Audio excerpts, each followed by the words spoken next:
What is up, everybody? Welcome to a really fun and important stream for me. I am Villainous J, and welcome to the first of our Building the series.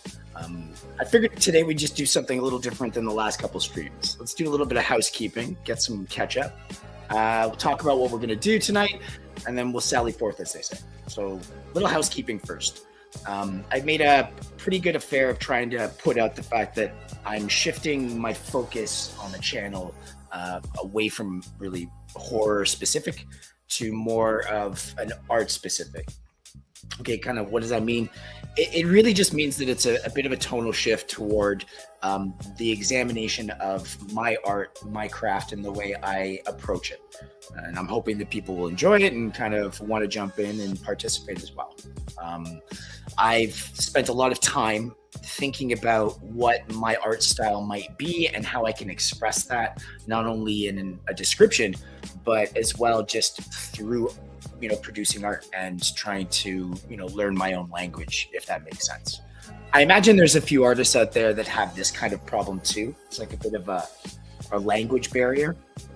I spent a lot of time not practicing art, so whenever I would re-engage, it would be incredibly jarring because I almost had to re-teach myself, like re-feel like my fingers and kind of re-feel the pad and get comfy, right? So this time around, it's been very much a huge kind of journey, so to speak, into really looking at who I am as an artist and how I like to express myself. So over the course of the next few months, I really want to start to stretch my legs. And the ambition here is to start to build out for a gallery show. So what I'd like to do is take on subjects, and those subjects will either be objects, most likely objects, or figures. And figures will be like the monkey series that I was working on and that I've been showcasing a lot. You can check that on my Behance, as well as on all of my socials. There's, I'm sure, a litany of different links.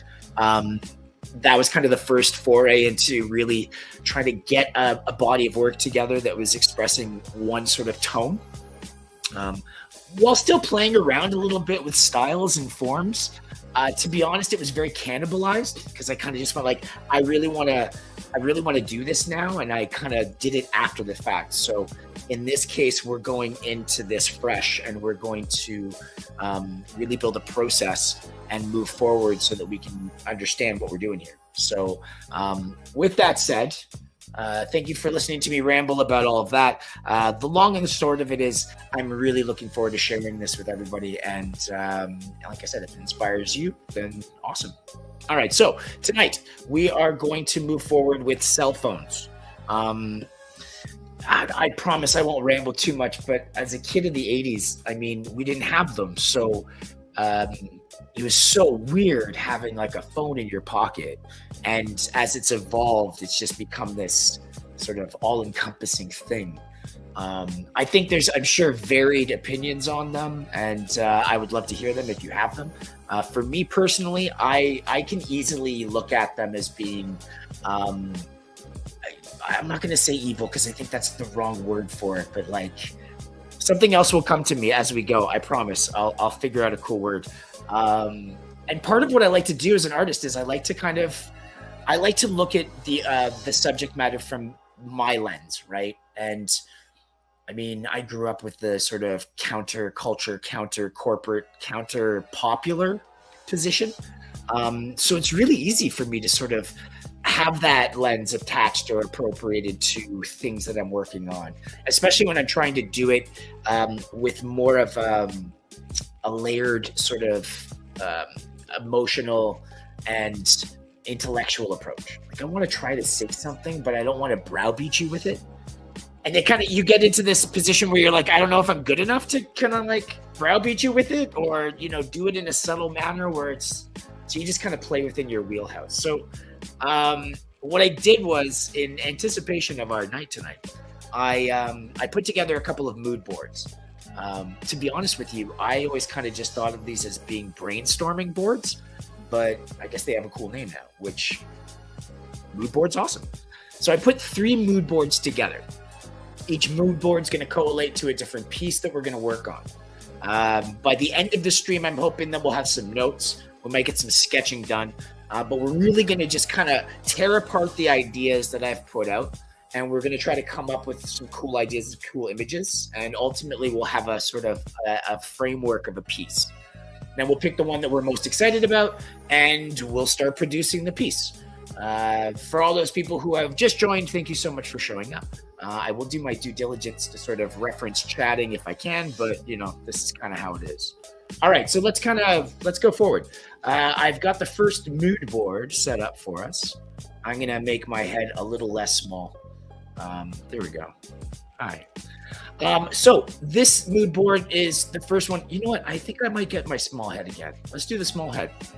All right. So what you see on your screen is my mood board for the first of our 3 pieces we're going to talk about. And what I wanted to sort of approach in this mood board was the concept of cell phones as an addiction. And like very much the drug kind of addiction, drug culture sort of addiction. But I also wanted to play in a space that I thought would really give us a cool opportunity to sort of do like glossy dirty, if that makes sense. Like it's really easy to depict addiction in a sort of drawn out caricature of it, sweaty, like begging for stuff, just that sort of drawn out, blistered mouth, crackhead, heroin addict sort of alleyway feel. I don't think that works all the time. And in this case, I really wanted to play with a place that I really enjoy. I love pop art. I really do. It's really cool. I like the hit you in the face kind of contrast that you get with it, and you can thematically play around a lot with it. I mean, you can sort of wedge pop art into those like 50s housewife newspaper ads for like Bisquick, right? Like that kind of feel. So you can kind of transpose that sensibility on that type of frame of mind. I really wanted to just fuse it with surrealism, and for that, I don't really want to go into it being a formless experience for the viewer. I still want to be kind of hardlined. In fact, I want the pop art part to push harder than I want the surrealism. But I think we got to play in a bit of a surrealistic fashion. The addiction theme, I did pick this image very specifically, going back to that idea of depicting, addiction in a dirty, horrible, kind of visceral fashion. I kind of looked at it from the other perspective of like the saccharine clean.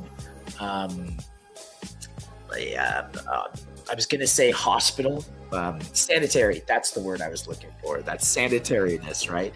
That white, like almost IKEA white, or like mid 2000s Apple white. You know what I mean? That like impersonal plastic feel.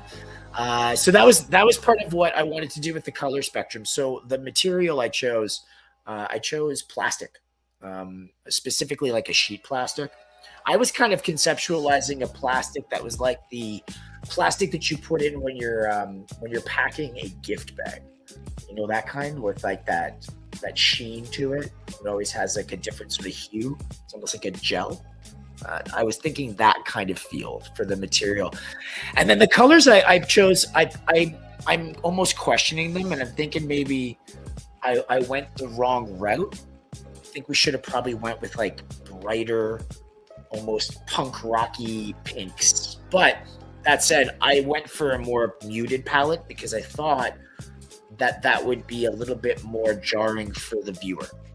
Like you were expecting it to be this sort of blowout color spectrum, and instead it was just kind of like a bit more of like on the fringe. And then I did look at some of these images. Like I liked the subtlety of this approach with the surrealistic thing. I'm just thinking it doesn't necessarily resonate for what we're doing, but I think it speaks to the restraint that I think we need to do for a piece like this. Obviously, I threw the cell phone in there because, I mean, we're talking about cell phones. I appreciate that we all know what they look like, but, we have to kind of put the subject matter in there. So this is the first piece we're going to talk about. It's the first piece that I have a pretty strong vision for. I was out with a couple of friends of mine. We were talking about projects in art, and on my way there, I had this epiphany about this piece. I was like, what would be really cool is if you had a cell phone, yeah?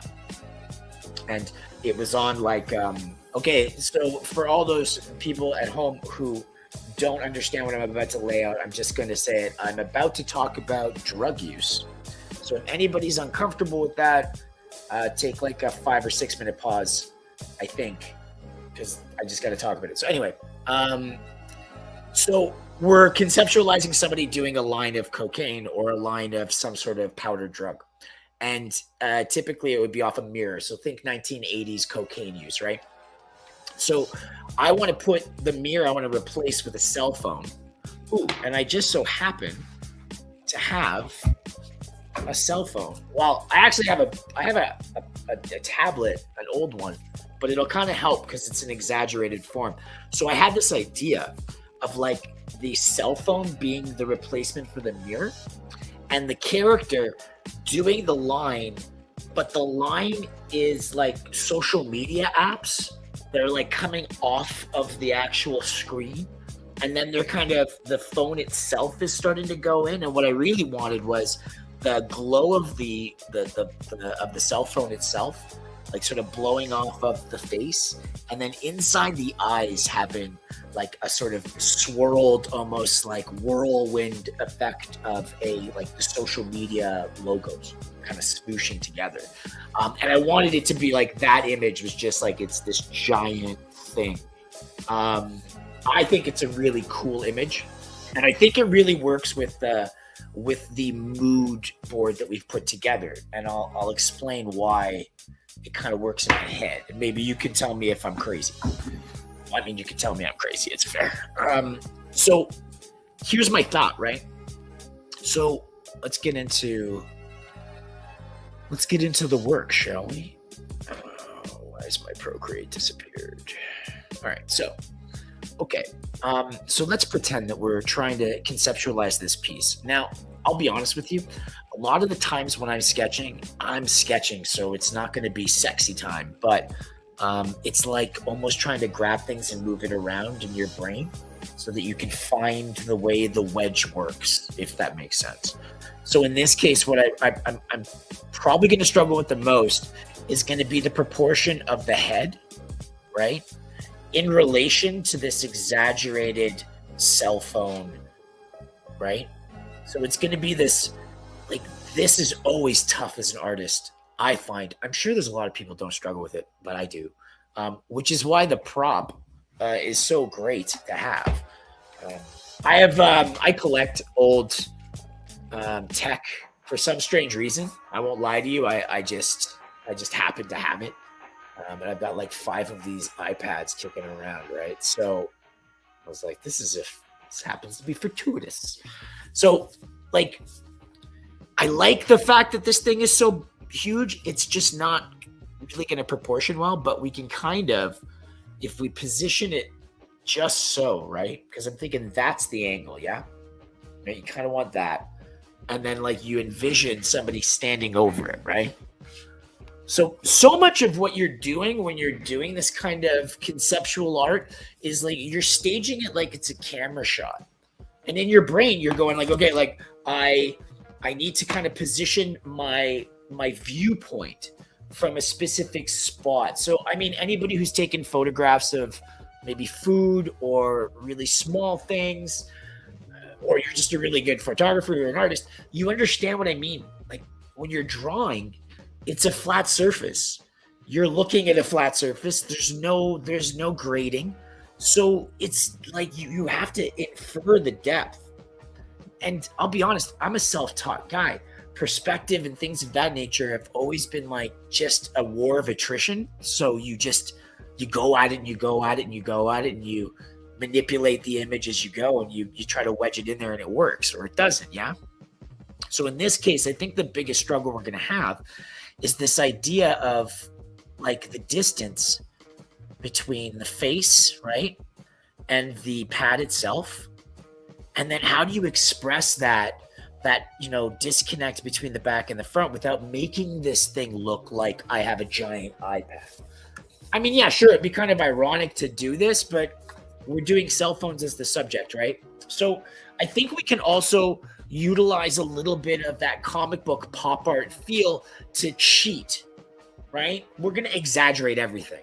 So then the question becomes like, what's the frame of our piece, period? So what I like to think about is, we can draw a picture and then we can frame it, right? And we can cut pieces out. But if you have an idea of what the framing is going to be like before you start, well, you're rocking and rolling, right? So in the case of the image we have now, what I'm going to do is I'm going to go, okay, I want to kind of look at this kind of framing, right? Because what this will allow me to do is I'll be able to kind of pull that entire image out. So let's just add a little bit more love here and we'll switch colors just so we can see. I'll be able to like take this base image right here, right? And I'm going to be able to blow it out, pulling it all this way so that we're really, really focusing on like a tighter piece of the features. I would suggest that where we're going to end up is really in this set right there. It would be kind of like where your two eyes right here through this whole section of your face. That's what we're going to end up with. But, and this is the part I would say, don't cheat it. Draw the whole thing. If you're in a digital format, draw the whole thing. If you're in a conventional, like I have a pen and ink and I have paper, you can still do this, right? I mean, you can take your piece, draw the whole piece, and then build out black borders or even white borders and just place them over the piece in the shot so that you can still attain what we're talking about here, almost like a zooming or a pull out or a pull in sort of effect, right? So in that sense, don't be afraid to experiment with this kind of thought process and arguably do it. I think it's really worth it. So anyway, so if that's the area that we're really going to end up, which is really just this kind of area here, now we have to start going, okay, now I've got a nose, right? But I got to like smoosh and so this is where you start to get into the question of like reference material, right? I'll be honest with you. When I made this mood board, I knew exactly what I wanted to do. Like legit. I knew because I was already thinking about it before I started. So I was not concerned with what I had to do to achieve this. That said, I could also use this mood board to create other images that would be just as strong and possibly even more deep in their sort of thought process. So do you know what I mean? Keep that in mind when you're building out these things. And arguably you could say I've got like one idea or one mood board that starts to fuel a litany of different ideas, right? So remember that you can use your mood boards to inspire you to complete a piece of work and keep you on task, or it can inspire you to create the images based on the things that you kind of want to do. So if you're thinking about this series, for instance, I took a subject matter.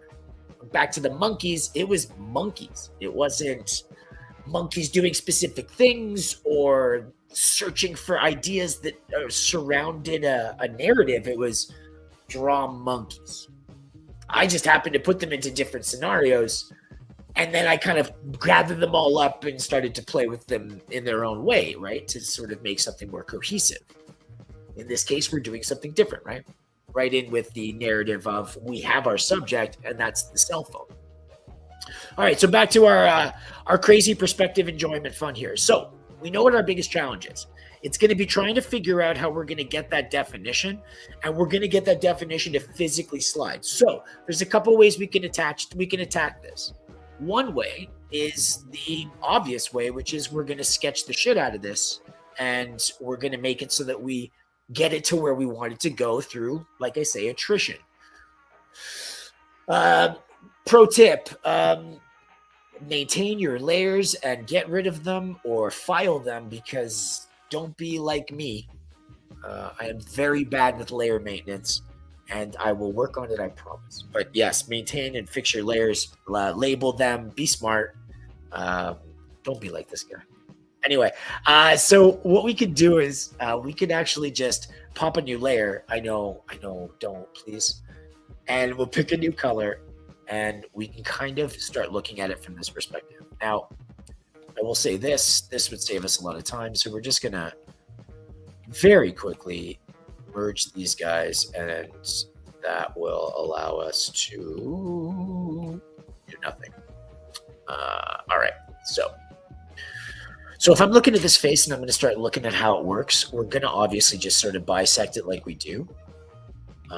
Guys, there are ways to do this, and there are ways that just attack it the way you think is best. I'm just doing it the way I think I can, right?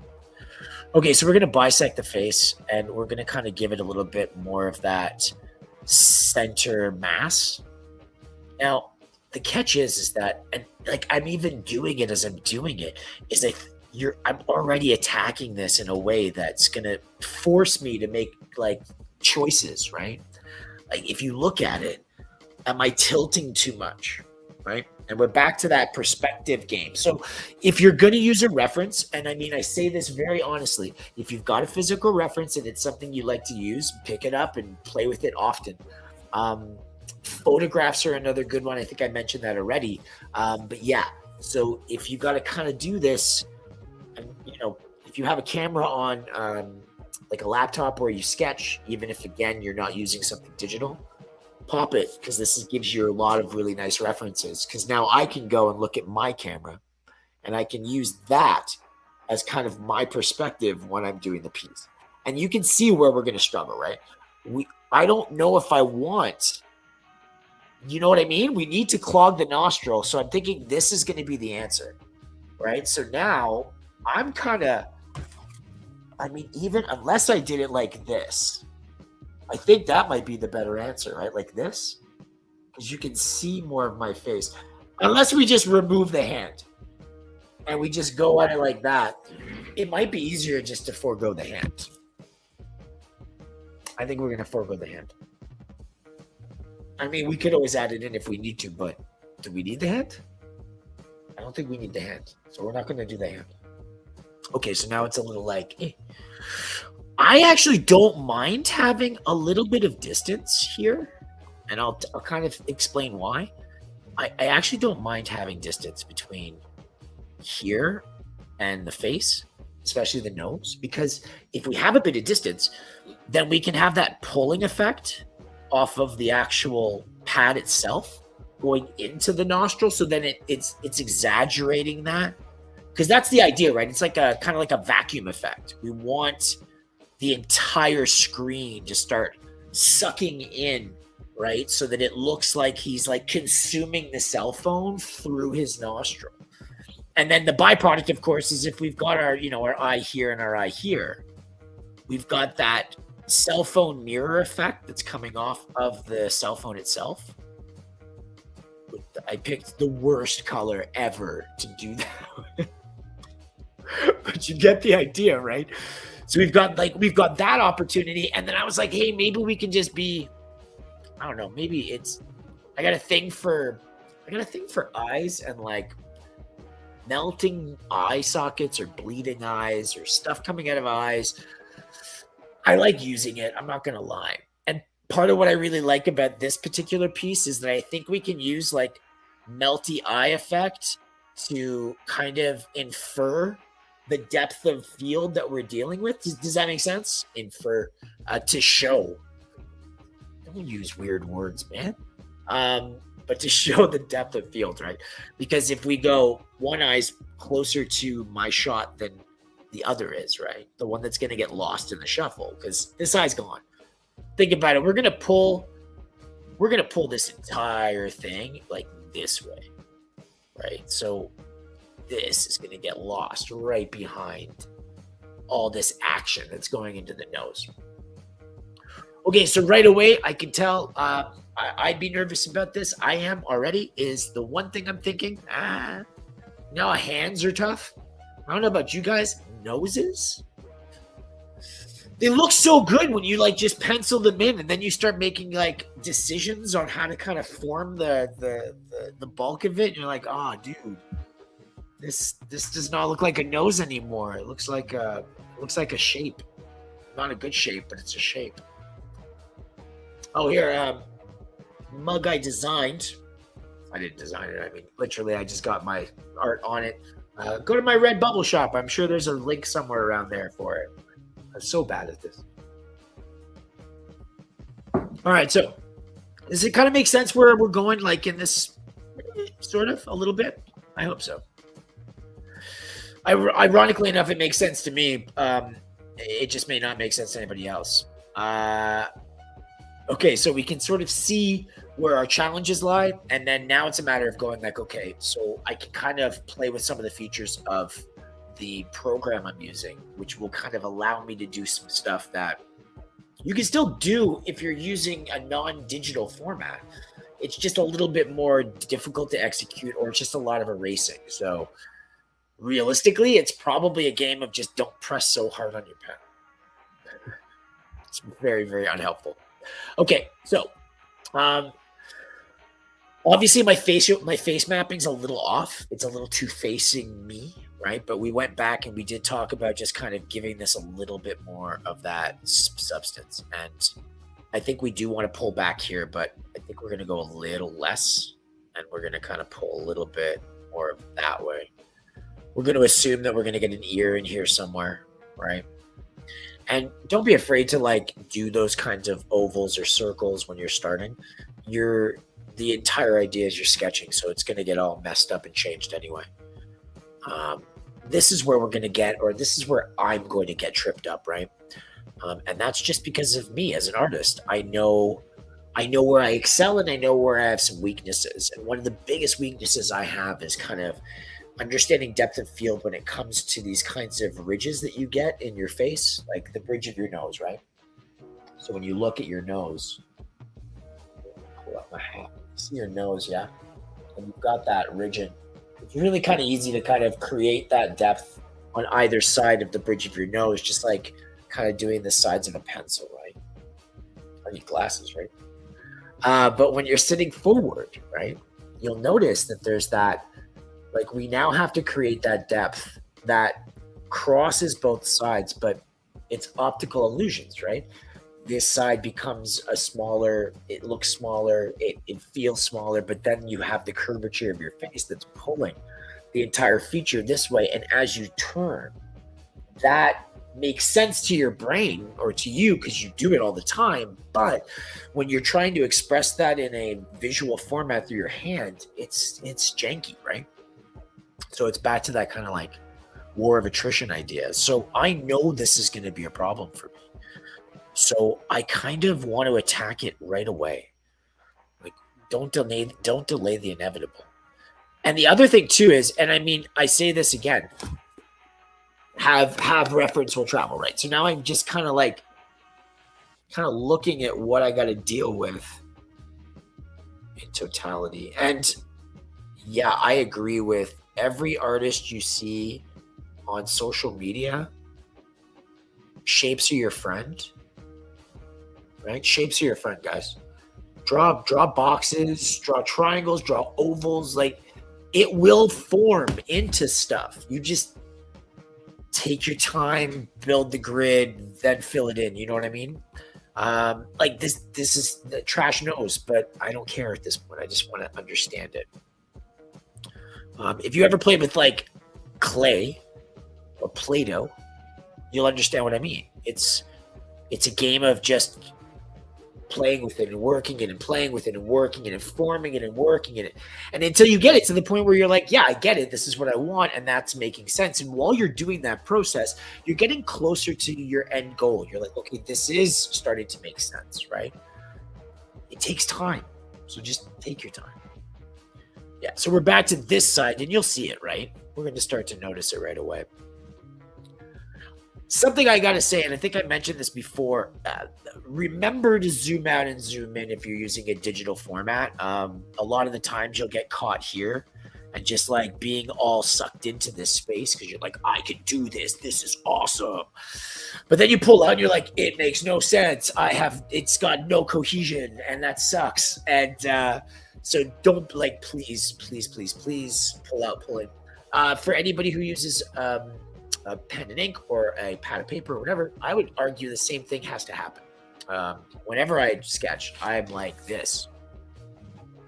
Like I'm like in prison eating my meal. I'm not sharing. You know what I'm saying? So I get that, but I constantly like stand up, walk around the piece, check to see how I'm seeing. Like a lot of the times, if you get stuck here, now you're like literally drawing it from this angle. Sorry, I was down on the camera. If you're drawing like this and you're constantly looking from this perspective, like look at the angle you're watching from, right? That's what you're drawing from. So when you stand up, that angle doesn't change. It's not like all of a sudden all the forms just like switch with you, Magic Mona Lisa style. Nah, dude. It's going to look like this, so it'll be kind of janky. So you have to switch your perspective, right? Or else you're just not going to have the right perspective. Sorry, I had nothing else there. But right now, what we're talking about is just building this idea in a sketch. So we're going to build the idea in the sketch. And I think we have to be a little bit more mindful of the fact that this piece specifically is going to get heavily mushed around and manipulated. Because like I said, we're going to be getting like here. So we're going to do a lot of work to get the shot that's inside the mustard circle. I'm assuming that's mustard. Looking yellow, whatever. All right.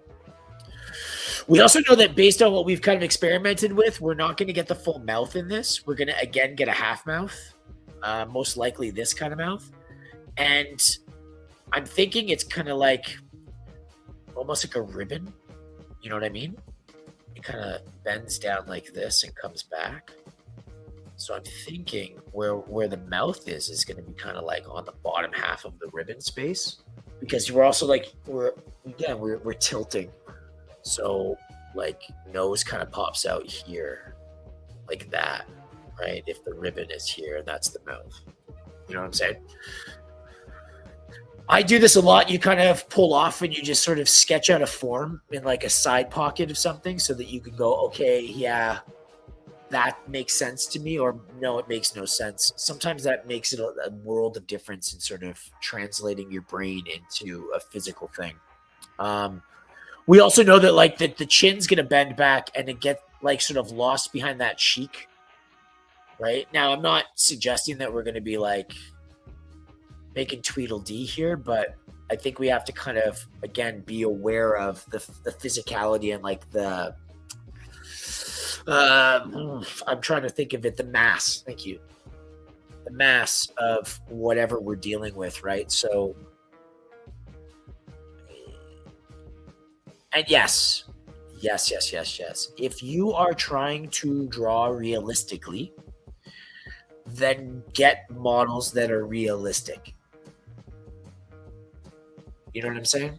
Like, don't freeform a skull if you're trying to make a skull realistically. Buy yourself a skull, have it on your desk, move it around, download a 3D model, move it around. Like, don't cheat it if you're trying to be a hyper realistic artist. I am not that guy, so I'm gonna just draw the skull the way I want to, and it's gonna work with my brain. You know what I mean? So looking at where we are, right? You've got the kind of the front half of the head here, right? Because we also have to remember, like, it's a skull. It's not mushy. All of the stuff, the appendages on the front, the nose is flexible, right? The ears are flexible. The cheeks can smear, right? If you're smushing your face, this is going to happen, right? So we'll have a face like this. It's going to change the way the shit works. Just as much as if I was tilting, you know, we're going to get into lighting and shadow and all that fun stuff eventually, but as it stands, we have to be super aware of the fact that, again, we're looking at a shot that's about this big. That's the feature we're looking at, right? Okay. So smearing face, right? We've got this little piece here. And then that's when we have to start considering, now we have to consider this, right? Now we have to consider our cell phone. We have to consider the distance from the face. Is it actually smushing, or is it just touching or resting? Lots of little things to consider if you're being detail oriented. Even if you're not being detail oriented, still got to consider it. Like I would argue that, is this brow line on the board? Like, is it on the cell phone? And if so, is that kind of what we're doing? So what you can start to reference is you can start to create your sort of your floor, as it were, and allow yourself to start to kind of conceptualize what that looks like in terms of like an angle or a slope. So back to our reference, right? If I'm placing the object right on top of the board, and you're looking at it head on, and I tilt, right? What does that do to this perspective until I put it here? You know what I'm saying? So if you position it in different spots and you conceptualize where you're looking at it from, and that's where the game becomes really interesting, is the more you sort of start to manipulate the space or the slope of what you have the object on, the more you start to see that the object itself starts to change. So you always have to kind of be aware of the fact that it is as much about where your eye line is to where your actual object is in the frame. And then ultimately how that's going to manipulate when you're trying to show it on a canvas or in your piece, right? So that's the other thing too. You might look at something and you want it to look a certain way, but for some strange reason, it's just not adding up in your brain. And the truth is that there's a lot of things that we think we see, but that's not what it is. Your brain's filling in spaces. Like, I'm sure we all know about symmetry and how it's not real. So, and if you had symmetry, you'd look at it and it would just be like, that's weird. You're like, so we don't have that sort of demonstrated in nature, but our brain tricks us into thinking that it's there, right? Obviously, there's, examples of people or objects that have such a disproportionate shift in their symmetry that, obviously, they're the exception to the sort of commonality, I guess. I'm not going to say the rule because it's not fair to say that, but I think you get my drift. Okay, so we see our challenge here, and I got to be honest with you, I'm less concerned about the cell phone as I am about the face on the cell phone. I don't think we're going to struggle with the cell phone.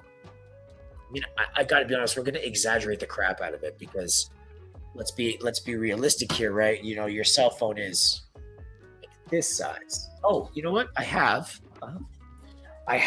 another demo. I really wanted this phone to be cool, but it wasn't. It's one of those flip phones, and it was like the first generation Samsung one, and it got a crease, and then it stopped working. But for the purposes of our demonstration, this will work.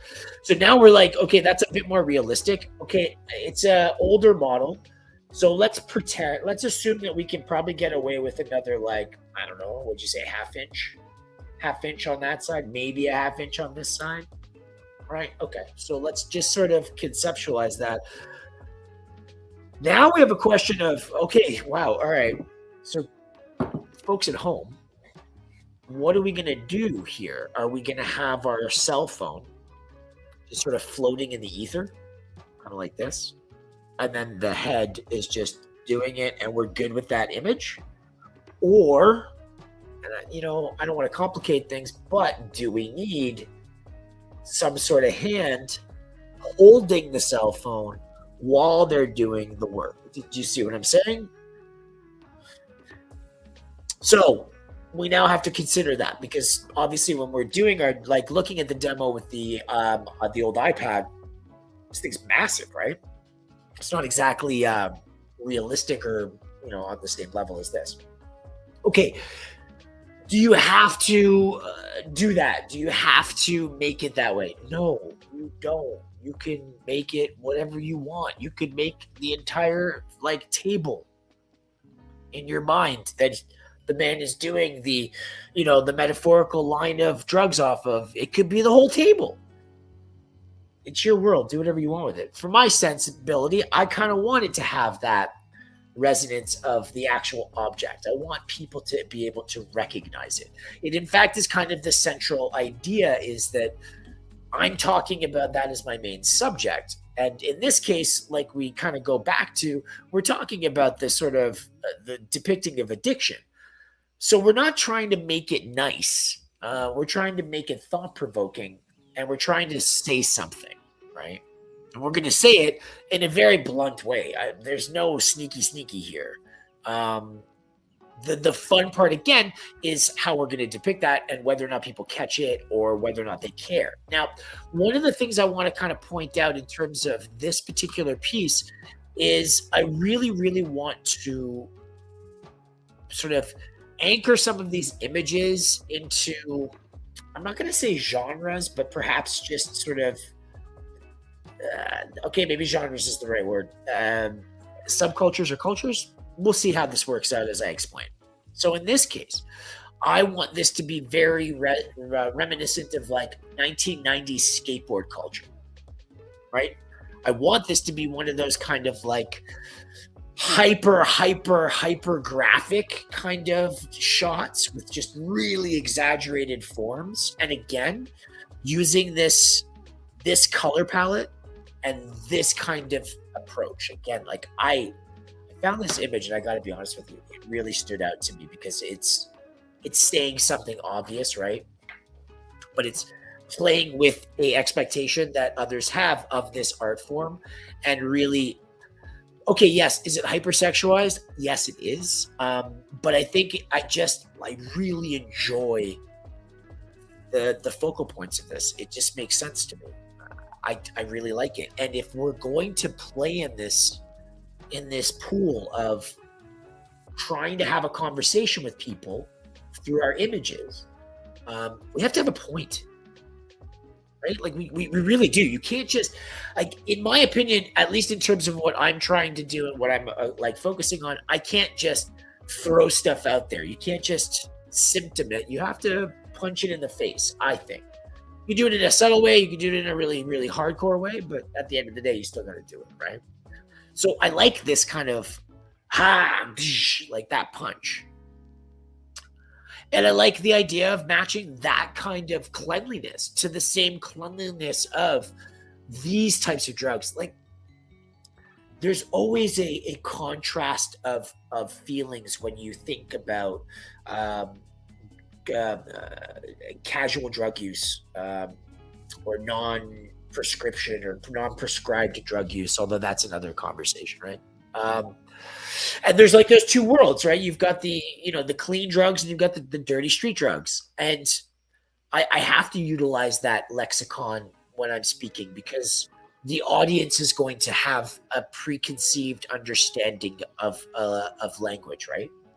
If you put a dirty needle in someone's hand, immediately your audience is going to have an understanding or a preconceived understanding. And if that's not what you're trying to depict, and you're just doing it because that's kind of what your understanding is, I would say you kind of have to dive deeper because that derails it. Like, if I had this depiction, I'm going to lose what I'm trying to say. I'm not trying to demonize drugs here. I'm not talking about drugs here. I'm talking about the use of cell phones and how there's such a heavy parallel to condoned drug use. And this is right back in and that's the other thing too. Like, if we go back to like Mother's Little Helpers, Laudlum, we have a very, very, very rich culture of narcotic use, right? Coca-Cola with Coke, like, come on, right? So, like, if there's condonable drug use, the joke I use, my wife and I joke about, or I say it and she laughs reluctantly, is you're only an addict when you can't afford the drugs. Okay, maybe I'm a bad person for that, but that's the way it is. So I wanted this sanitary, acceptable drug use, right? Because it is acceptable drug use if we're using the discussion point of cell phones, right? And then just going full circle back to the color palette, I look at it more and more and I'm thinking like it's a perfect color palette because what we can do is we can just punch highlights, right? Just poof, highlight hard, right? So that we get those really hard contrasts. And what we'll do is, because it's pop art that we're doing, we're going to go for these like extremes, right? So we're going to go for like deep, deep line work with a lack of definition in terms of those things. And we'll probably use that sort of newsprint scaling that we'll do. And I think that'll be nice for like adding layers of shades, different size dots with like a pointillism kind of feel, but clean and not over exaggerated. I don't want that to be the main focus of it. It's not a pointillism piece. It's a exaggerated skateboard pop art social commentary. If anybody could figure out how to say that with less words, that would be very helpful. Okay, so we know what we're doing. We have an idea. I like the cell phone. I like what we're trying to say. I'm going to take 2 minutes. I'm going to go and get myself a coffee because we know I need a coffee. And when I get back, we'll move on to the second piece. We'll start looking at that and seeing how that's going to look for us. Sound good? Thank you, thank you, thank you. I will be right back. Thank you for your patience. I do appreciate it.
All right.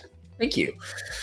Coffee number 2. One of my friends said what I have to do is somehow figure out to put a coffee counter on my stream, so that every time I do one, we can do a coffee counter.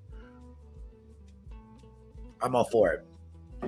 I'm assuming at some point in time, I'll probably do one of those like crazy long streams, and then I'll just see how much coffee I can consume without having my head pop off. Um, I've done well over the years, so I imagine I might do well now. Anyway, okay. So I'm really, really pleased with this. I love the direction we're going in. And I think we're just going to ride this out. So just to go back really quickly before we move on. So yeah, I like this form. I think we know where our big challenges lie. And it's going to be that like, we're right up in your grill. You're right here, all up in the business.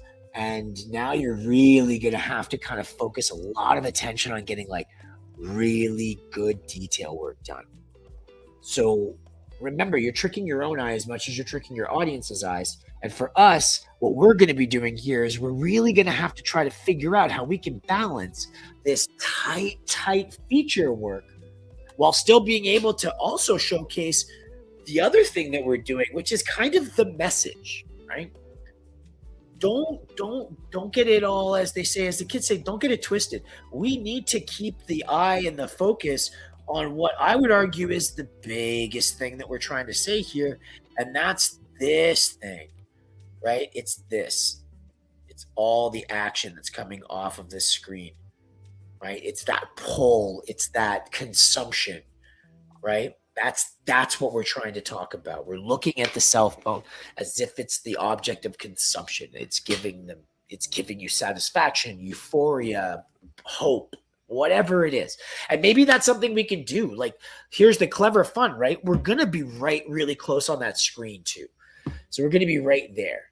So what I'm thinking is that if we're having like if we're going to be able to see some of this in that front depth of field, we're good. Listen, we're going to cheat it. It's not going to be the way it's supposed to be. We're going to roll this way, and we're going to still have this, and we're just going to kind of manipulate it ever so slightly so it kind of breaks so that we can see it. And what we want to do is like we could take the Instagram logo and change it to like hope. Do you know what I mean? Like love, and just like manipulate the Facebook logo so it says something else. Like that kind of stuff I think is trippy fun. And I think I said this before. Like I get stuck on details, like really small details only I'm going to be able to see. It doesn't matter. Most of what we're doing here is for ourselves, so you might as well have some fun with it. And if you're the only one who sees it, well, that's it. But you'll get that one person who will see it. You'll be like, you got it. You see me. I see you. Yes. All right. We good with this? Okay. All right. I don't think we named this one, but we're just going to call it the addiction one because it just makes more sense. And listen, once we get into it and we get past these points, we'll get there and we'll have names. But I don't name my work. Not right away anyway. Okay. I want to do the brutalist one. Oh, I'm so excited about this one. All right. Okay. So this particular piece, I haven't really conceptualized yet. I have an idea, but it's not as good as the Schnee photo. But I'm talking about some stuff in this one that I really enjoy. So, brutalism. Okay, so brutalism is just what you see in these pieces. It's this ominous, foreboding architecture style, and it's like I am not an architect. I actually have a group of friends of mine who are near and dear to my heart, who are architects, and I am not going to say anything. I'm just going to say like it's big, ominous, stripped down buildings. I consider them just to be like ominous, and that was kind of what I was hoping for, is just ominous, right? Like you look at it, it's just this sort of stark monster. I wanted to pair that with something else that I found had a dwarfing style, a style that was like just bigger than you, bigger than anything. And that's just gods in general, but specifically Greek and Roman gods, and sculpture, marble. Marble was something that I immediately was like, ooh, marble really, it has such a heavy resonance. If you're American, like there's a lot of monuments that have marble feel to them, that stone, that rigidity, and I guess constance. If I said that wrong, I'm sorry. So I wanted that, but it's also this idea of, just being dwarfed by it. So you've got brutalism, which is this sort of stark, almost, I would say depressing, to be honest with you, sort of, and then you've got the opulence and the sort of, I want to say meanness. I'm struggling today for words. I'm so sorry. But just the cruelty. You've got the cruelty of those gods, right? And that that they're clean. We're back to that cleanliness thing. Looks like we're going to tie that into a lot. The real answer to me was the idea of worship, right? That cell phones both oppress and are deified. So I really wanted to play that contrast. The oppression that I believe, when I look at brutalism, I feel oppressed by it. It's just so daunting. So from that standpoint, I think it's easy to kind of conceptualize it from that standpoint. And again, you've got this other side of the coin of having that cruelty and that very specific and almost practiced. Practice is the word, I believe. So I wanted those two sensibilities, and I think that a cell phone in modern society does sort of play off that. I think also the cell phone itself as an object is something that we can easily utilize in this sort of statue or obelisk sort of feel. I'm not going to do a monkey. I swear, I promise I'm not going to do a monkey. But if I was going to do another monkey piece, 2001 A Space Odyssey cell phone? I know, it's two on the head, but I promised I wouldn't do monkeys for a while. I'm going to stay away from monkeys. Remember this, okay? In this particular piece, I thought I wanted matte. Just that kind of matte, I guess sanitary is thing, but it's more industrial. I was kind of more the industrial approach and marble. And I love black. I really, really love grayscale and I love black. And I kind of feel like this would be a kind of fun one to sort of play with a grayscale with some color blast in it. So right away, yes, the indelible image in my mind is that idea of treating the cell phone, yes, like the object of the 2001 A Space Odyssey sort of feel, or any monument that you can consider that is just this kind of shape. You know what I mean? I also didn't want it to be cubist or surreal. Those were two things I really wanted to go away from in this particular piece, other than perhaps playing with forms. I didn't want it to be like a formless thing. I really wanted it to be incredibly like punchy in the face sort of feel. So another thing that kind of popped in my mind was the idea of like 1984. And this idea of being watched all the time, the overseers, all that kind of thing, faux freedom, the idea that you have freedom, but you don't, being tethered to this object.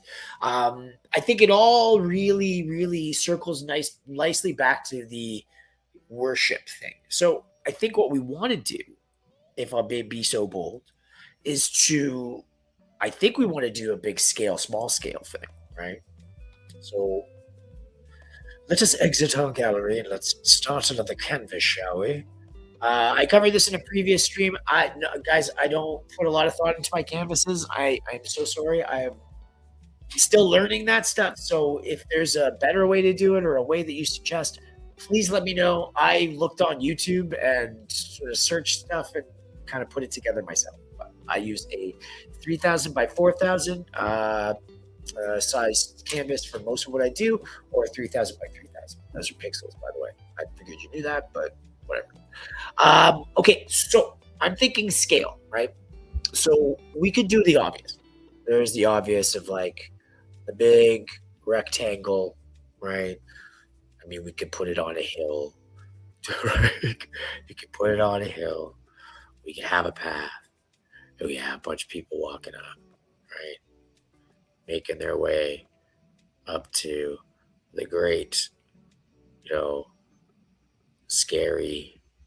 And I mean, we could do tongue-in-cheek stuff. Like you could have in the background we could put our mountain being just this sort of almost exaggerated Batman travel destination, got to go through the hills and do the crazy journey stuff. And then on the way or in the back, we could have, ruined monuments that have been fallen behind this, but we can also use those monuments to say something. So we could have, the dome on the rock that's just kind of, and instead of having it ruined, like smashed, because I don't think that's fair, what we would want to do is like have Vatican City, have all these like sort of religious pieces, but having them like dusty, like they're unkept. Either that, or if we were able to like somehow get a shot, like as if it's in the foreground.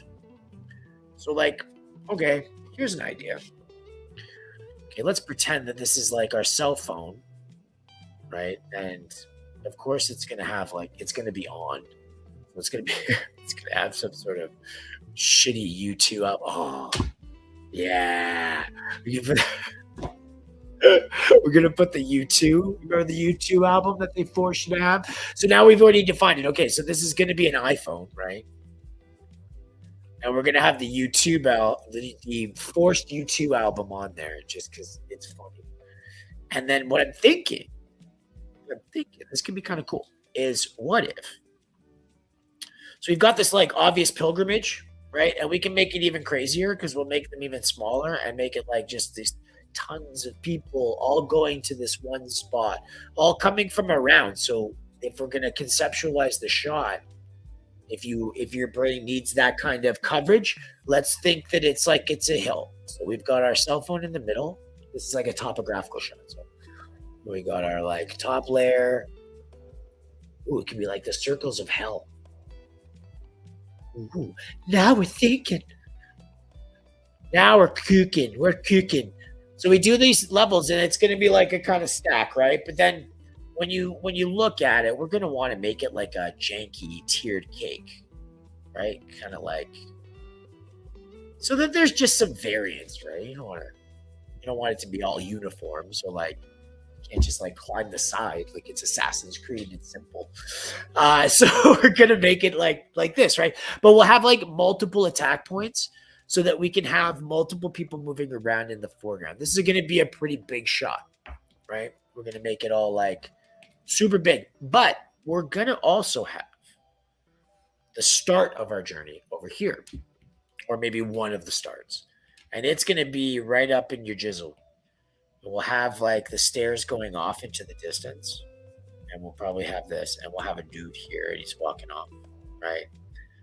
We've got the stairs coming, and that's off, and then maybe we'll have another dude over here, and he's walking off, and then we're getting the idea that they're disappearing down this pilgrimage hill. But right here, we could have a space where we show people leaving their stuff.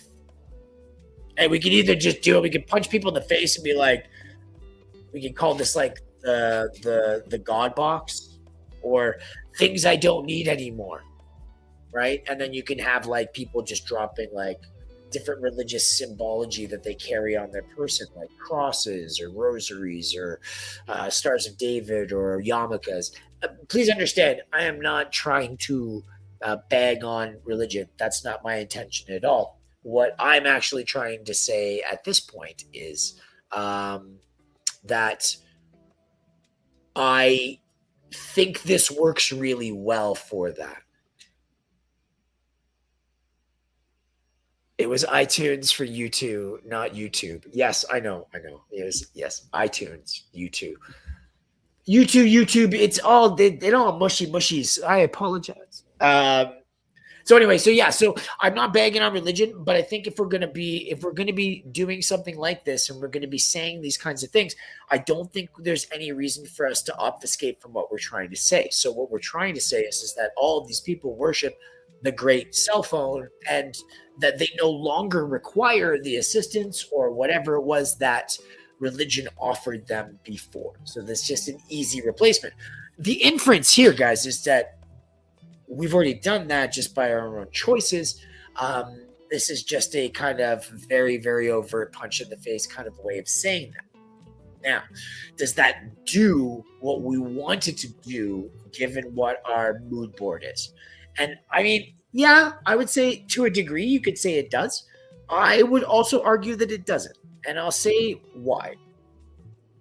When I was looking at this brutalist idea, I wanted the scope of like large scale.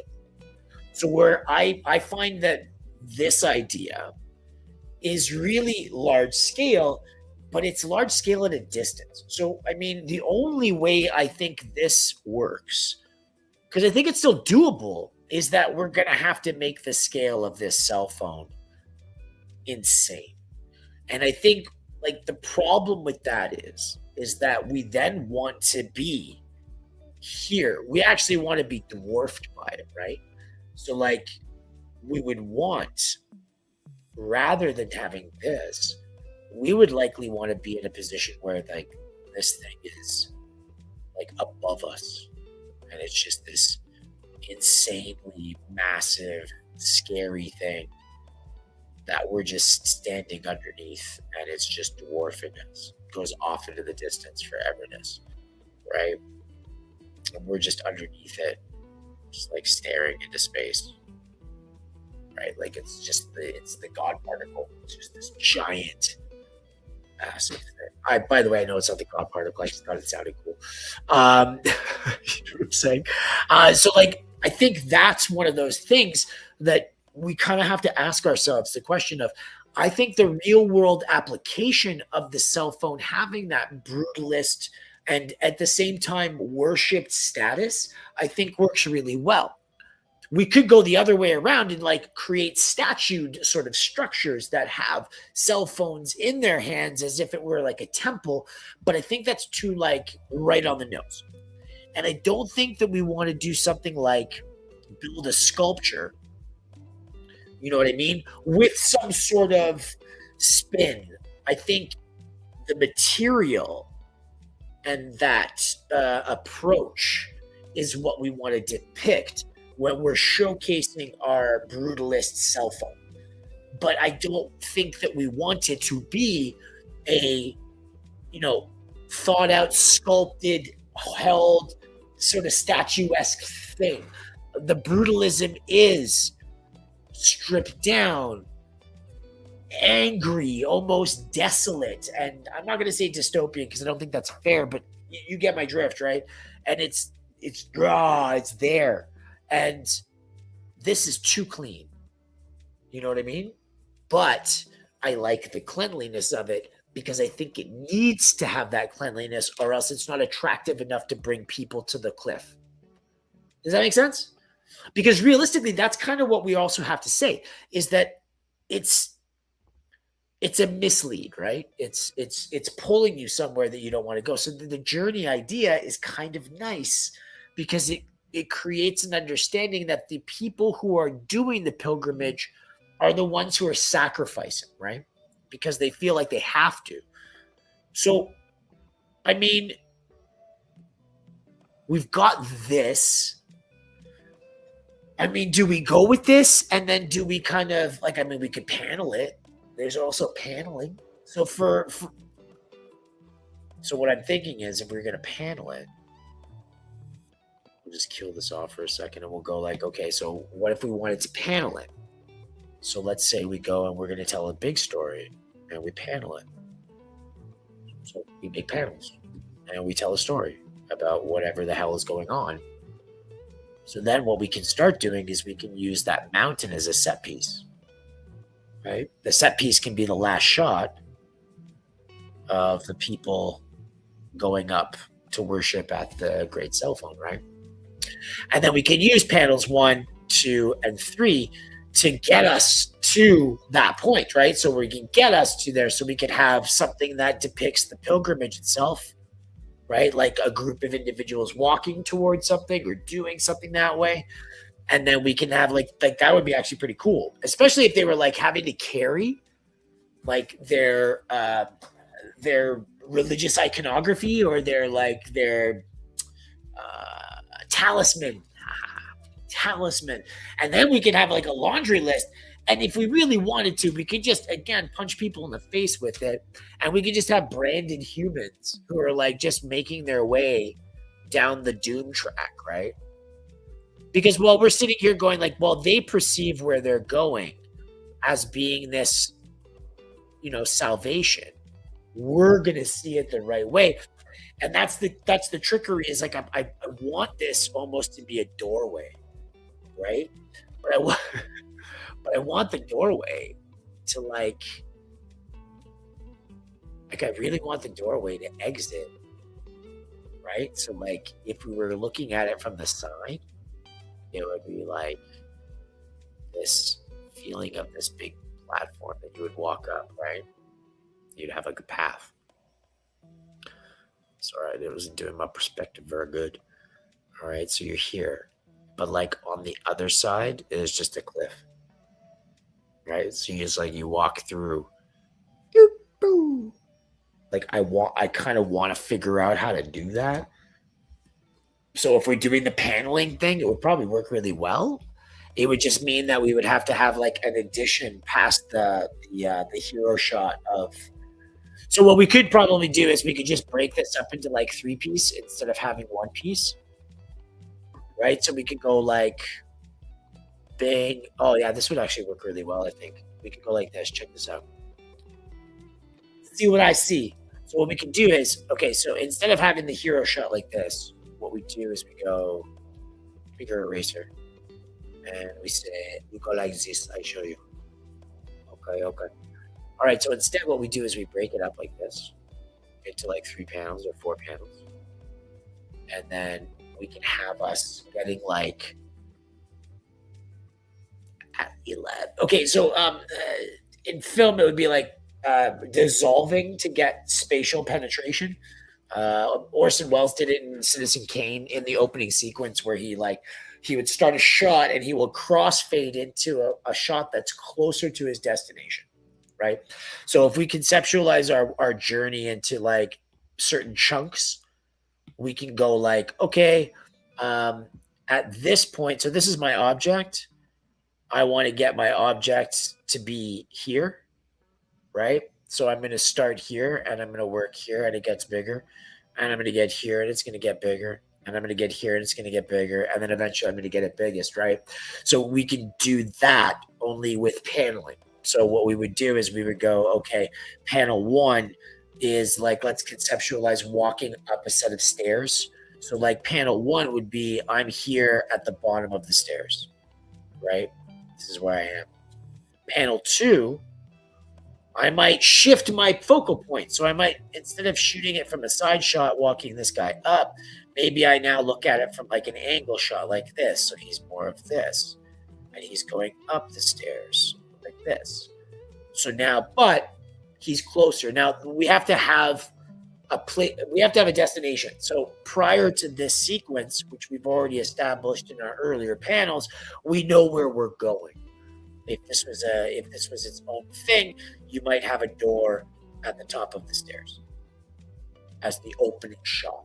So that would be the first thing that you're going to panel, and then you're going to go, okay, first I'm going to have him getting up the first, like you're obviously on the landing. I've got a foot up. We're good. That's my first couple steps. Since we haven't really showcased how many steps there are going up to this thing, we just know that there are steps. We can do as many of these little panels as we really need to. So now we've got a different angle, and maybe at the top here we can see the landing. So it gives us another angle of, oh, okay, I'm halfway up the stairs now, right? Then you can shift your focal point and be behind the guy.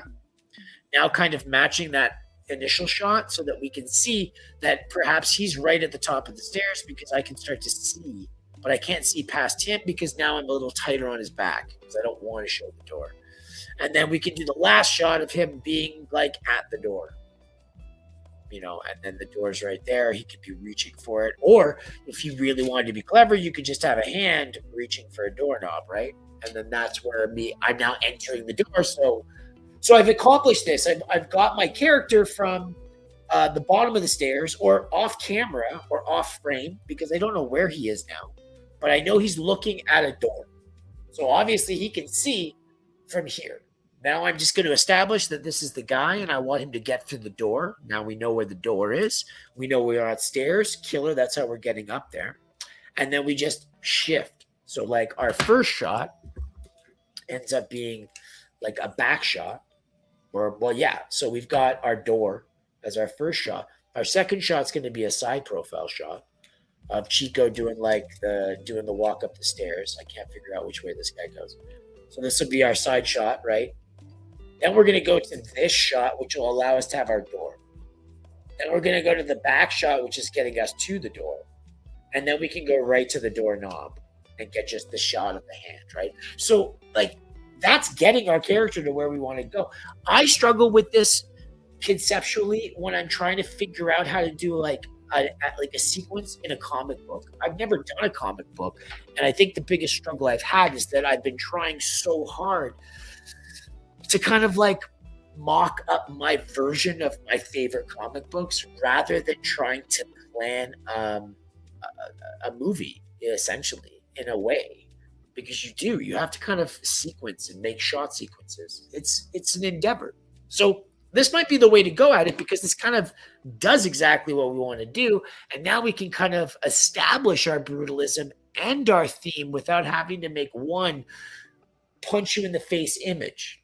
I do also, however, think that we should keep it to one page. You shouldn't be like, this isn't a comic book. This is an image. It's just one that's going to demand a bit more of our audience, which I'm fine with. And we want our cliff. Right? Yeah, we want the cliff. I don't care if it's a little bit on the nose. Let's do it. Yes, we're going to do the cliff. I like it. I mean, we can do the cliff separate. Then we're doing the cliff. Okay. And I think we understand like kind of the sequencing of what we're going to do to get our subject of the mountain, right? So we're just going to have some sort of lead in that's going to pull us to the point where we're starting to address it. And I think we can still get our hero shot in if we're just smart with our panels, which it's not hard. We'll just sneak it in here. We'll just bunch these guys up a bit. Push them up, format them nicer, and then we'll just push this bad boy right in the middle. We'll have that nice hero shot, or at least something that gives us the trickery, because we're going to establish like what they're doing by like shot 3 at least. They're going to have like some sort of sweeping move through each spot, right?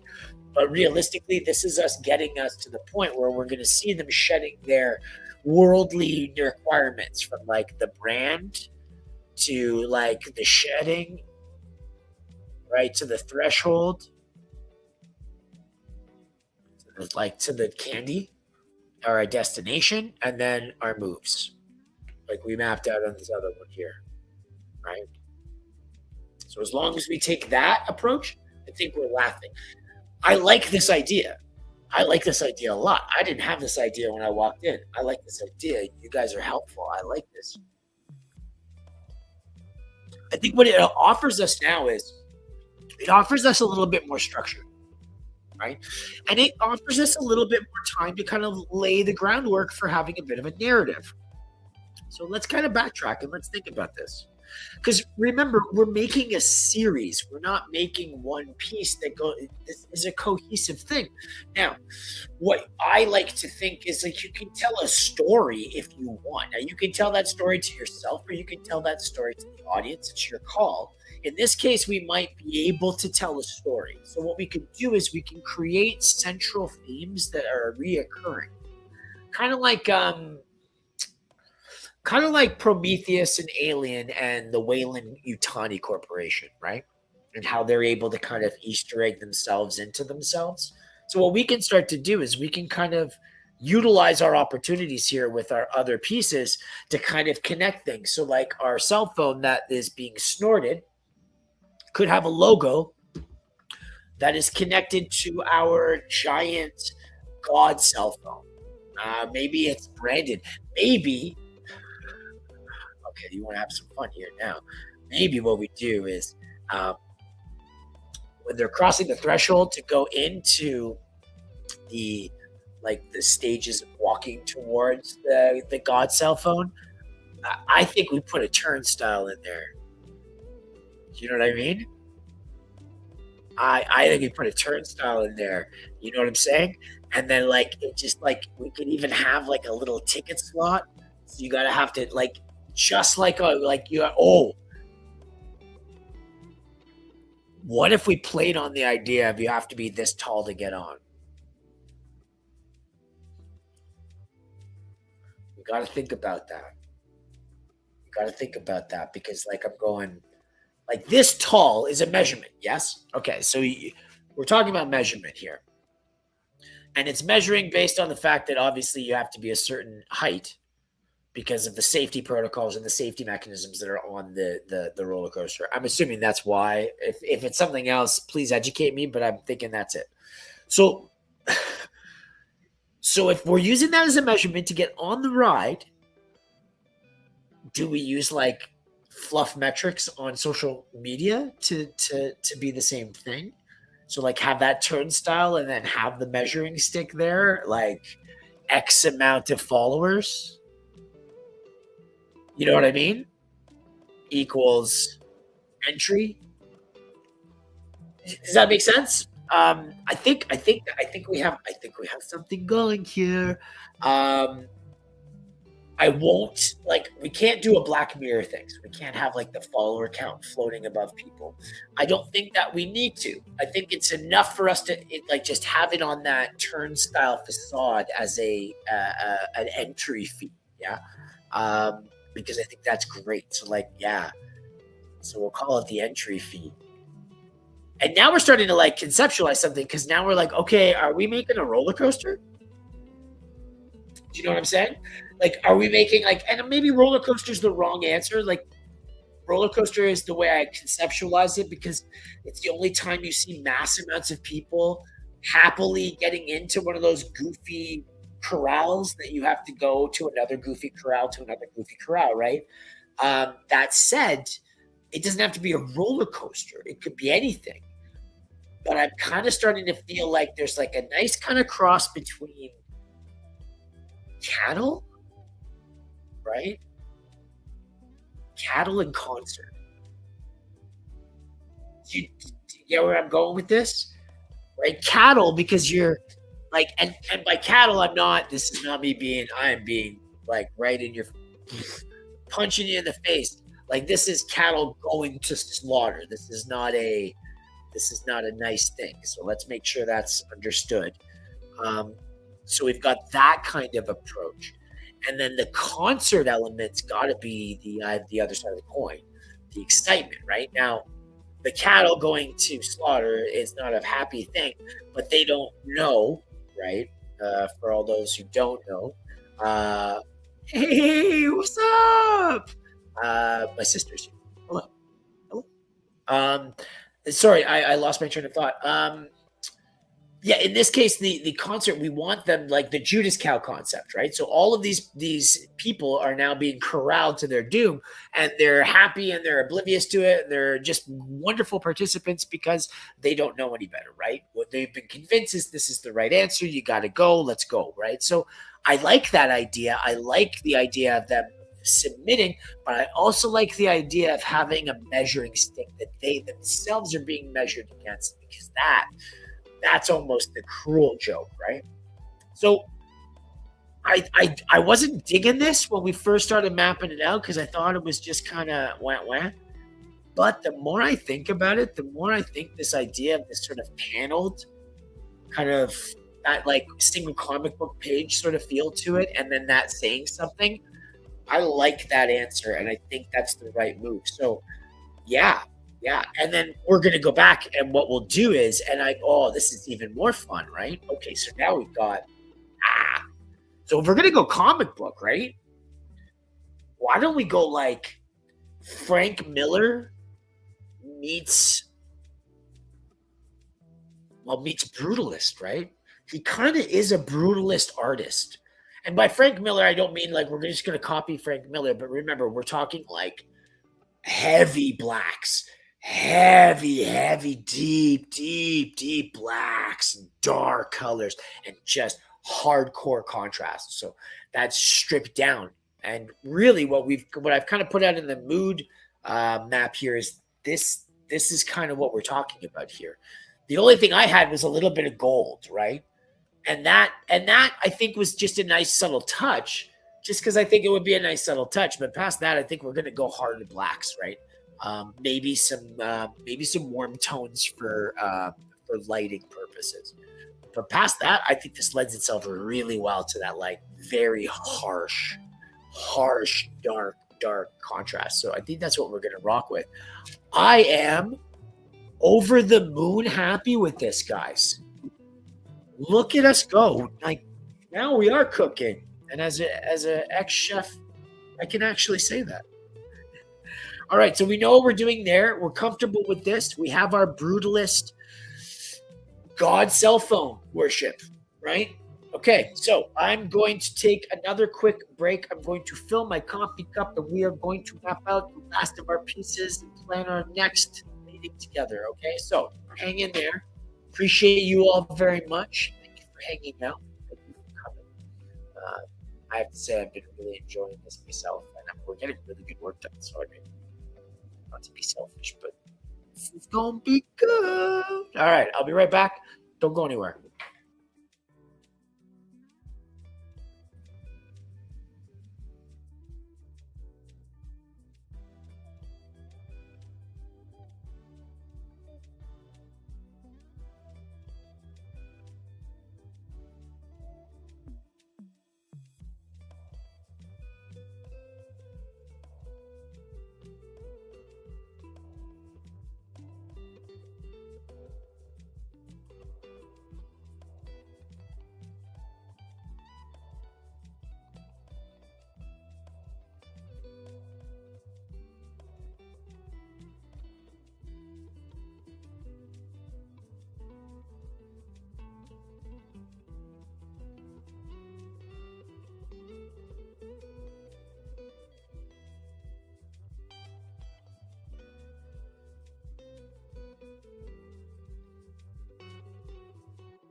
All right.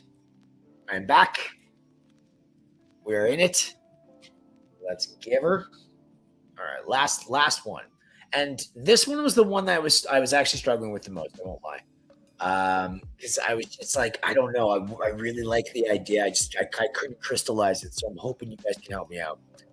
Okay. So last but not least, and arguably the one I think that has the most legs, to be honest with you, in this narrative, um, is the cell phone and the nomophobia. Um, yeah, this is the idea of not having connectivity to what you're connected to. It's also been focused a lot on cell phone and disconnect from cell phones. I don't look at this as being the same as the addiction. This is a phobia. The idea of not having that, the idea of being cut off from that network, cut off from that connectivity. So, I mean, it's not addiction.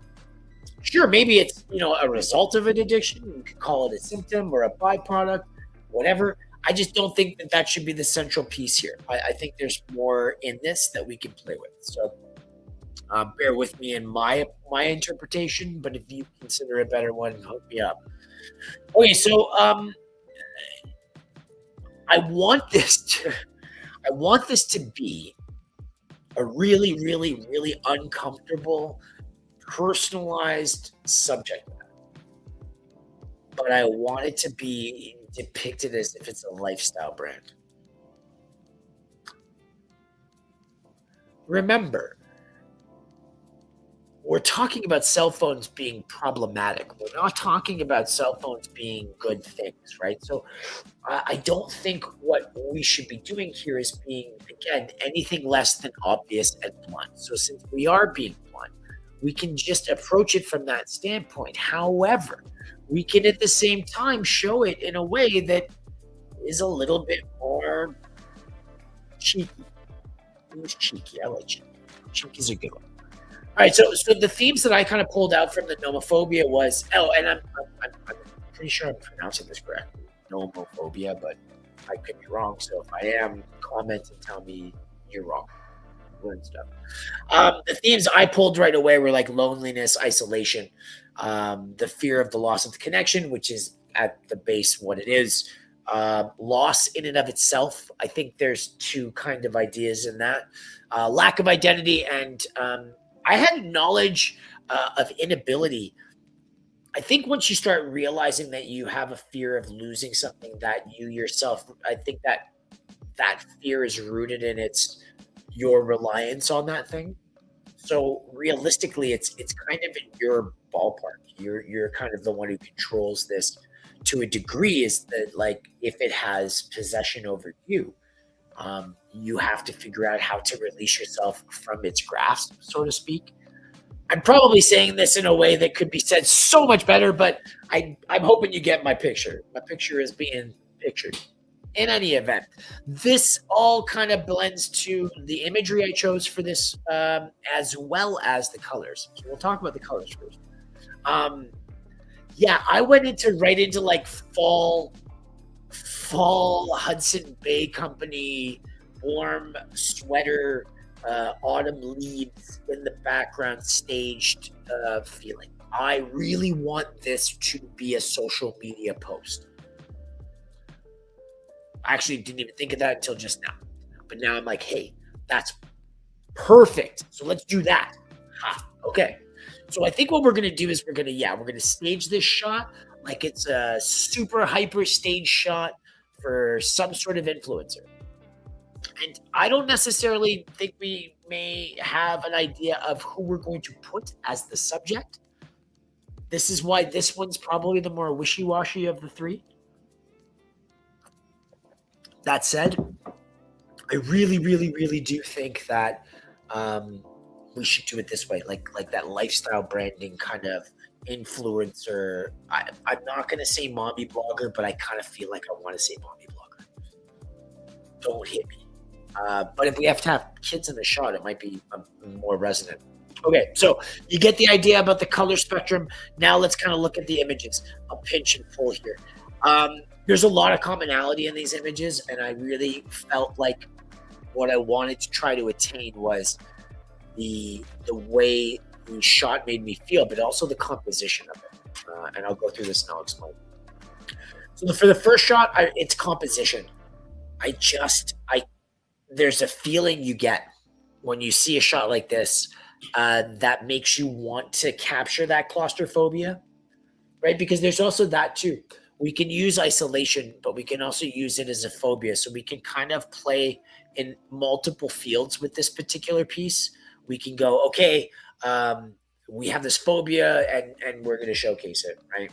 At the same time as well, if loneliness and constriction are part of the same sort of visual language, then why not use claustrophobia as another sort of visual cue that we can play with? So I wanted that to be kind of part of it. Listen, obviously, this is not going to be a fun time. So I liked this, what it evoked. This image evoked in me. This, and it's not. It's just this. It made me feel like helpless. Like there's a weight to the way the shot is made. Like it feels like the man's head is kind of heavier than it would be if you were like hiding.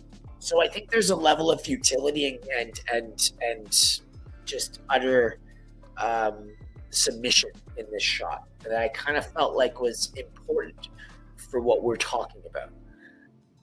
I liked this because I liked the fact that it was a stage shot and it immediately allowed me to think about chameleoning, right? So like if we're going to stage this shot like we're doing a mommy blogger / influencer doing a lifestyle brand, then we're going to see a shot like this, right? We get that mid distance so we can get like a 3/4 shot of the body, which helps us. But now we have enough distance that we can play with the frame. We can play with the composition and we can play with what we put inside the shot, which I think in and of itself might be the game we're playing here. So this kind of immediately was like, I think this image is going to kind of fuel something. And obviously it's working. This was back to that same feeling. Like there's a level of distance that is being created with this. I mean, I love the shot. It's so fun. And it's got the horror movie feel like we talked about earlier. I do like this. I like this distance and then this darkness at the end of the hall. But what I really like about this one is like you can see something there, which begs you to like not want to go there. But I do. I also really like the fact that we get this like darkness right here in the foreground. And then, or like in the earlier stage of the shot, and then right here you get this blowout of light. So you're like, but then it creates that depth of darkness in the background where you're like, oh, like, do I get to see what's there if I get closer? So like, I don't know. Maybe I just put this in here because I liked it, but I'm allowed to. It's my shit. So the last shot is the motif. So I want this to be a minimalist, saccharine, clean. Like I want it to be super clean, but I want it to be so dysfunctional, right? So that's where we're gonna have to really like. I think what we're doing here is we're fusing this shot here, this setup with this as the backdrop, and I'm not gonna like. I can't advocate for the white. But like it kind of again like the minimalism that's in here, like we can do minimalism without it being this like white sanitary shit. So let me walk back that statement. Minimalism is in like I don't want to clutter the shot. But I'm now kind of looking at this shot and saying like the gold tones and the warmth might be a better play because that's what we're doing, right? We've got those kind of feelings when we're looking at our shot. That's kind of where we're going here. We're in that warm, again, I said fall. So it is a very fall feel to it in this palette. So I don't want to really deter from this. So if we're going to be in that, area, then why not sort of play in this wheelhouse? I think this wheelhouse is exactly where we want to be. And then we can like have our subject more facing forward, right? So now it can be that kind of move and we can start to look around and start to catch stuff in different areas of social media or be like, okay, this mommy blogger or that mommy blogger. Like a good example would be like, I don't know the person's name. My wife gets stuck with like having to watch me watch YouTube. Yeah, she's a reader. And when I draw, I kind of need sound, but I need like monologuing sound. So like YouTube is great for that. You get, one person's narrative and they're narrating the entire story. And from time to time, I get to take a break and look up, and it works, right? But like, I'm not exactly watching it so much as I'm having it as the ambience that I require. And I know that Christina probably is in the same boat, but we both at certain points get caught watching it or then really watching it and getting into it. And we watched this one on like Mormon mommy bloggers. I don't think I'm saying mommy blogger, mommy influencers. I apologize. I feel so old. And there were two of them, right? Like the apex predators of this particular genre. And like one of these women is like super Mormon lady who like, milks cows and carries 19 babies, right? And then there's this other woman who's like not a Mormon, but might be, I don't know. And she's like super like blasé, but like she's dressed in everything, but she's in like a marble room with a mixer. And she's really annoying. Like she's like my kid woke up and she came and asked me to make her pancakes. So I just went and bought a cow, like so she can milk it to make the pancakes. It's weird. Anyway, that said, that kind of like, I don't think we go rustic farm. And I don't think we go like weird Louis Vuitton mom. I think we have to kind of hit the middle point somewhere. And I hate to say this kind of does that, right? I just don't want to put like 19 bookshelves in the back and a Keurig. You know what I mean? So this is the kind of idea I think we've got. So we've got this idea. Let's play the sketchy sketch game, yeah? So, I mean, I don't think we should be so browbeating to our audience as to frame this as a cell phone shop. Although, I can't believe I just did that to myself. Why am I like this? Oh, shit. Okay, maybe this is played out, but hear me out. This might be the answer. Okay, so, all right, let's do our shot. So let's pretend we're gonna do pretty much the same shot as we've already got in our mood board, right? This corner, right? You got like some sort of hutch, and we'll figure out what we want to do here. Maybe a vase with some flowers. Cool, yay, flowers. And then what we're gonna do here is we'll go and we'll put our subject here. And maybe she's staring off into space or something, right? She's looking over here. She's really happy about her flowers. Maybe she's putting the flowers here. Or if she's adjusting them, like touching them and going like, oh, I love my flowers. I feel so good about flowers. I wonder if I could ever grow better flowers. I don't know. Who knows? I love flowers. So she's looking at flowers and she's happy about it, right? And what we do is we go like this. I feel like this might be a played out thing, but let's see if it works. So what if we took the cell phone, right? Like this. And we're looking at it from the screen side, right? So like where you would film from, like that's the little cameras on the other side, the good cameras on the opposite side. So now we're seeing the image right here of whatever, but we're also seeing outside of that frame. So my thought process, and I'm sure you're all thinking the same thing because I have the exact same thought, is so which do we do? Do we make it outside of the camera, the horrible one, or do we make inside the camera the horrible one? Right? Because part of me wants it to be like okay, there's the obvious answers, right? And I'm sure let's just work it out and we'll pick a team to play for, right? So like option A, inside the camera is like perfect. Right? Lighting, perfect. Staging, perfect. Makeup, perfect. Everything, perfect. It's the perfect stage reality, right? Outside is a disaster. And the person in the frame, on the outside of the frame, is equally a disaster. Now, the catch, of course, is that we want to have, I would argue that one of the biggest and most important things that we're going to want in any of these shots, probably in most, if not all of them, is some sort of connection with our subject. So, like, we're going to want a face, we're going to want expression, we're going to want emotion, whether it be performative or real and visceral. It's got to be there.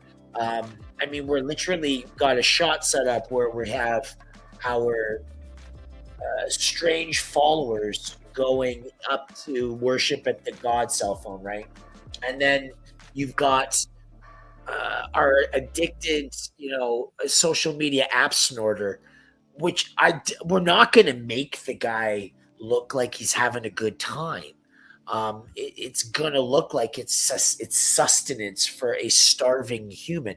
Like, that's what we have to kind of play off of in this idea of, like, in my opinion, if we're looking at graphic surrealism as something that's real, I think what we're trying to do is refusing two things: refusing this idea of taking form and sort of manipulating it for a lot of different purposes. But my idea of the graphic idea is it harkens back to the things that inspire me.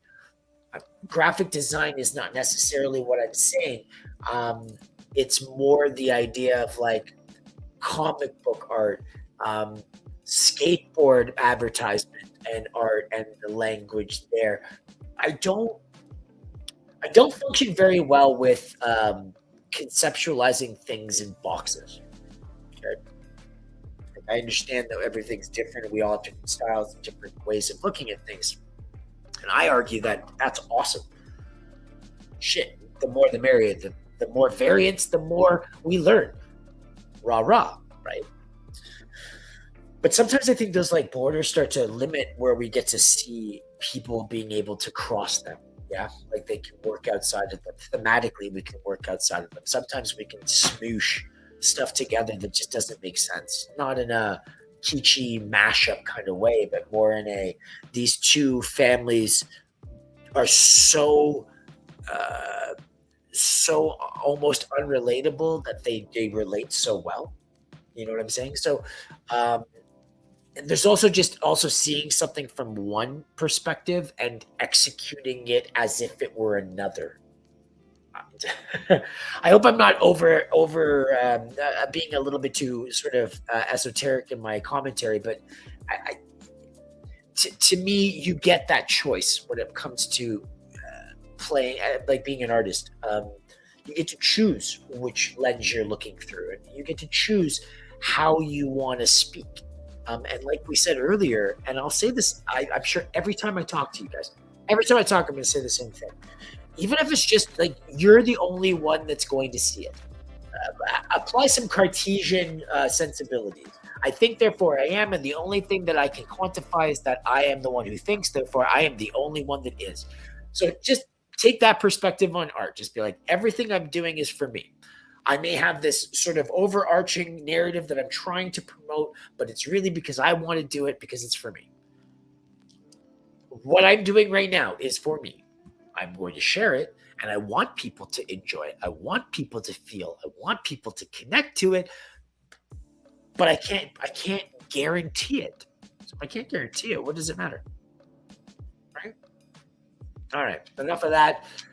Enough of that distraction. Let us continue with our conceptualization of our next image, shall we? All right. So, like, we can do this way. It's easy. We can also do it the reverse. Yeah. So if we're going to do it the reverse, the image on the inside is the dysfunction, and the image outside is functional. Now, I mean, part of me asks the question of, like, okay, so what are we saying then? Like, are we saying that the inside is malfunctioning, but it's like, I know I'm stammering, but bear with me because I'm thinking something through, and I'm wondering if this is the better answer. because I think there might be a third way to do this. I think there's a third way to do this. Let's try it this way. Okay, so we can pick the two obvious choices. Yes, inside bad, outside good. Inside good, outside bad. Yay. What if outside is bad and inside is worse, but it's covered up? Yeah, like I'm not saying like I'm not saying like pull a long legs, right? Like have like it be that plainly dysfunctional. But what I'm saying is like what if the inside frame is supposed to be perfect but it's not, and it's these little details. It's the fact that perhaps like she should be smiling but she's frowning, and it's like not a frown like, but it's that the emptiness. Maybe emptiness is the key to this particular piece, right? Now, remember, we're also talking about the withdrawal from having a cell phone. So oh, shit. Oh, shit. Okay, I have an idea. All right. I have an idea. Okay, so it occurred to me, right? Because we're making a piece that has an actual structure, and I'm just rambling on about this shot that I really liked. I don't think that's what we're going to do, though. But I think we're going to hold on to that one because I like that. But I think for this one, I think I like what we were doing. I just have a better idea. Okay, so I like okay. So we're gonna do the cell phone thing, the outside inside. I love the outside inside. Okay, this is gonna be cool. I think this is gonna be cool. Okay, so inside the picture, we're gonna show. It's gonna be like this face, like this. Okay. Now, inside the picture is like a meadow with like this smile, and it looks like this woman or this man is running at the camera, having fun, like they're frolicking and stuff like that, right? Because that's what you want to see on the inside. The outside, she's chasing after the person who's taken their cell phone. See what I'm saying? So realistically, what's happening outside of the cell phone is the actual thing that's happening. She's like, the cell phone's been stolen from her, right? Or it's been taken. Maybe she's tied down. I don't know. We have to make it so that she can't have that cell phone, right? That's the whole point. That's what we're discussing, right? We're talking about this idea of being afraid of having that loss of connectivity and the loss of connection. We need to have that be the driving force, right? So the question becomes, how do we establish that? Like, we do the first concept, and I mean, we could argue that, see, this is the problem, right? The subject in the cell phone has to be the person who's missing the cell phone and thereby not happy. This one's a little tricky. This one's a little tricky, guys. I gotta be honest. I think this one's the trickiest one of them all, which is why I saved it for last. I knew this was going to be the one that was going to carry over because I was like, I don't know. This is a demanding one. I'm really excited about this piece. I think we're going to be able to do it, but I don't think we're going to be able to master it today. And I think, to be honest with you, we really don't have to. We've done such amazing work so far. I want to go through and review it with us before we bugger off, right? So let's do that. So let's talk about what we've managed to do today, which is copious, by the way, and I'm very proud of us. We did good. First, we've conceptualized two pieces, guaranteed two pieces. We can start working on them, and we will. Okay. So the first one we've got our drug user or our addiction depiction, right? And that's going to be that cell phone piece that he's snorting up the apps, right?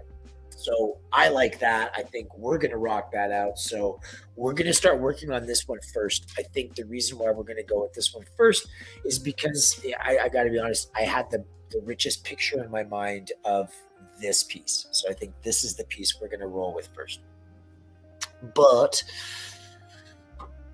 I don't know about you. I like to work on multiple pieces because there's a lot of times where I don't know why I did that. There's a lot of times where I get like I'm bored and I don't want to lose my momentum. So I'll just shift to another piece. So this will be the second piece I work on.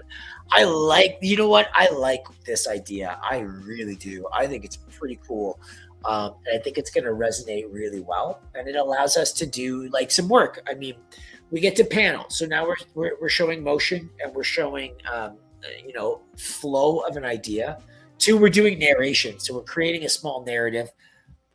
3, we get to take on this amazing montage of joy here of brutalism and Greek gods and cell phone, worship, right?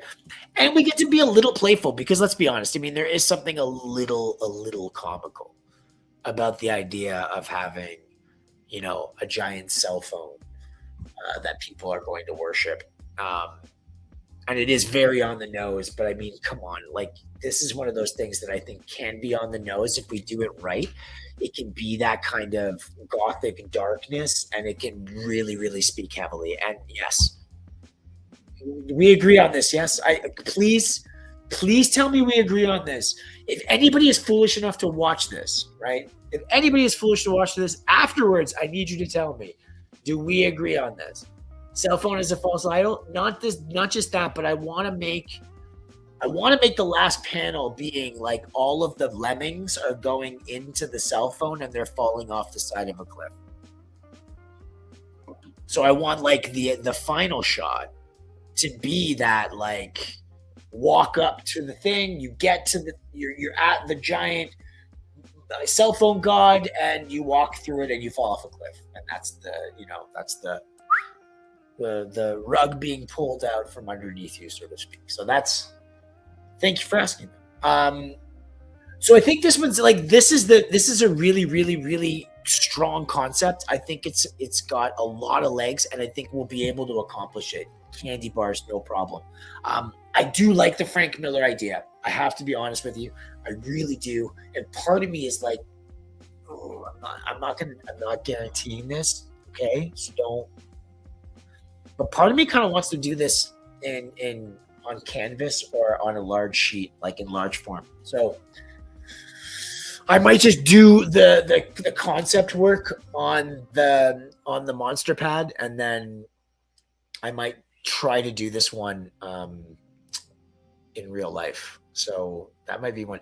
That said, a couple of things before I go. By the way, what a great night! Oh my god, this was so much fun.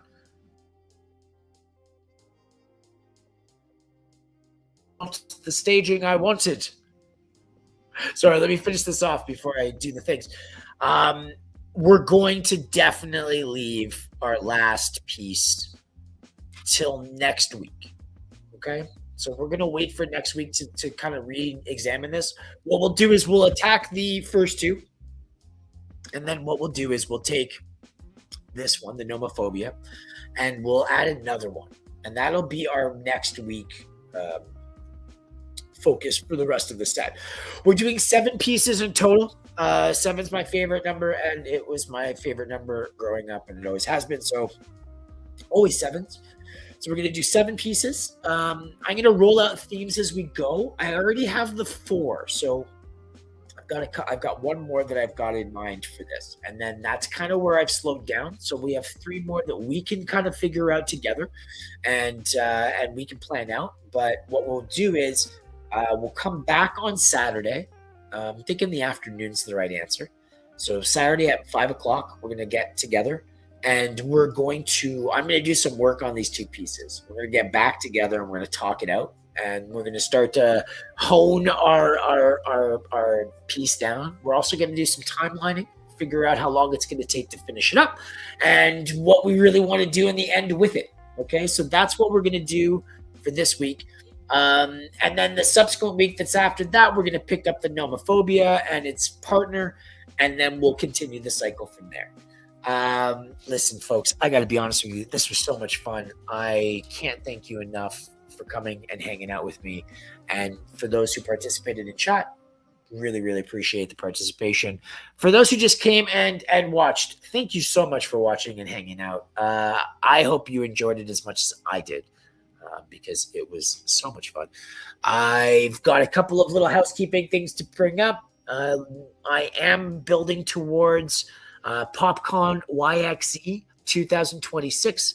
It's in Saskatchewan. If you happen to be in Saskatchewan and Saskatoon in the first 3 days of May, that's the 1st through the 3rd, please swing by. I will be there, but I will not be by myself. It is my first time being at a con of any kind and presenting my work. So I will not be alone.